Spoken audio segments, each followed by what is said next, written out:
One of the biggest questions I often get from a student is, what one lens can they buy that does everything?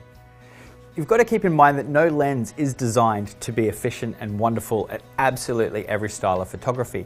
Different lenses have different uses. The way I like to explain it is, your lenses are like doctors. So a lens that can do everything, the 18 to 250 or 18 to 300 lens that is good for travel and good for portraits, isn't going to be great at any one of those things. It's the GP. It's the doctor you go to for a checkup or a flu shot. But say that doctor finds something wrong and they want to send you to a specialist. That's where the different lenses come in. For example, a 180mm macro lens. This lens does one thing. It does macro photography, and it does it without zooming in. It's the obstetrician, it's the oncologist, it's the specialist macro lens.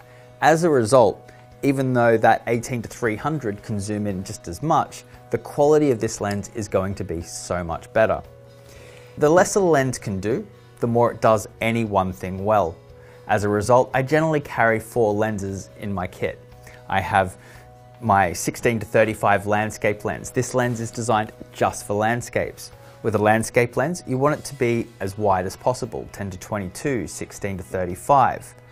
With a portrait lens, you generally want something around that 50mm range. 50mm lenses are amongst the best lenses for portrait photography, and the reason for that is the human eye is actually a 50mm lens.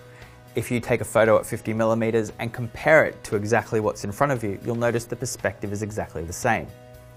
Other lenses that I use for portraits would be something like a 70 to 200mm lens, which allows me to zoom in from further away and get nice candid photographs. A 100 to 400 lens is good for wildlife. But at the end of the day, the lens I use has to be right for what I'm photographing in order to get an absolutely fantastic shot that I'm happy to hang on my wall or sell to my customers.